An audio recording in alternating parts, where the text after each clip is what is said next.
de fond.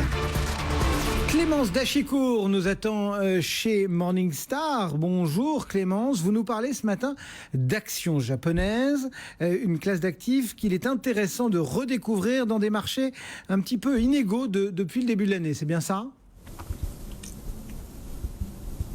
Oui, en effet, les actions japonaises ont progressé de 3% depuis le début de l'année, faisant sensiblement mieux que les actions européennes et émergentes. Cette performance honorable n'est pas vraiment une surprise. Sur 5 ans, les actions japonaises ont rapporté environ 11% par an aux investisseurs européens.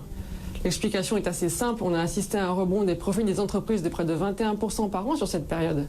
Ceci s'explique en partie par la forte exposition des entreprises japonaises aux marchés internationaux, dans un contexte de reprise mondiale. À cela s'ajoute l'intervention de la Banque du Japon qui achète des actions japonaises depuis plusieurs années maintenant. Ceci a envoyé un signal encourageant aux investisseurs du monde entier qui se sont tournés eux aussi vers la classe d'actifs. Aujourd'hui, environ 60% des mouvements sur les actions japonaises sont le fait d'investisseurs non résidents.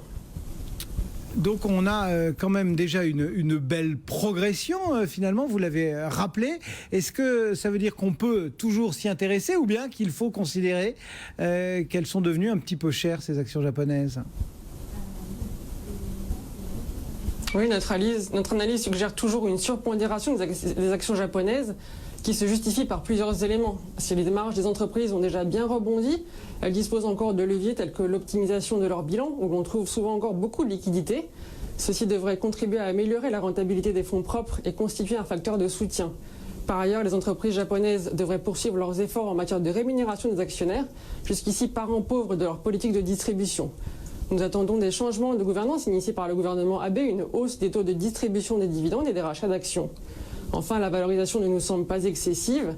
Je vous donne un chiffre, le multiple de résultat à 12 mois du marché japonais est de 13,5 fois, ce qui est intéressant par rapport au multiple historique de la classe d'actifs et par rapport à l'ensemble des marchés émergents et développés.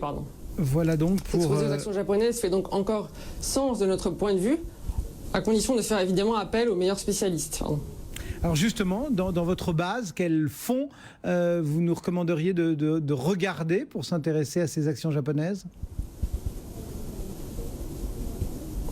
Alors tout d'abord, je vous propose le fonds Man JLJ Japan Core Alpha Equity, qui n'était gold par la recherche.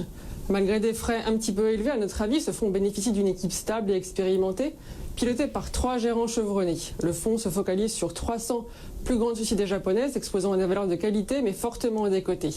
Il s'agit d'une approche de conviction qui doit s'appréhender sur le long terme. Les gérants n'hésitent pas à s'écarter de manière significative de leur indice de référence, ce qui a pu générer de la volatilité, mais elle aura plutôt réussi dans la durée. Les investisseurs peuvent également regarder le fonds Capital Group Japan Equity, noté bronze.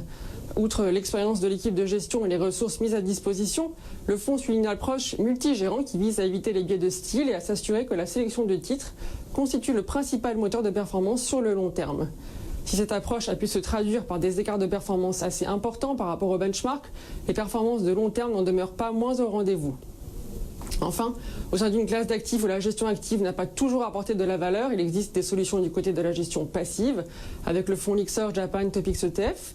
Répliquant la performance de près de 200 valeurs, ce fonds offre l'exposition la plus large au marché japonais.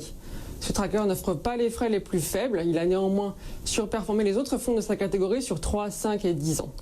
Nous valorisons également l'expérience de Lixor en matière de construction d'ETF, l'ensemble de ces éléments justifiant une note Silver. Merci beaucoup pour ces quelques précisions donc sur les actions japonaises. Clémence Dachicourt pour Morningstar. Le marché parisien en baisse de 0,22% pour le moment. Donc on fait de la résistance du côté du marché parisien. On tente de rallier peut-être le niveau d'équilibre. BFM Business, Intégral Placement,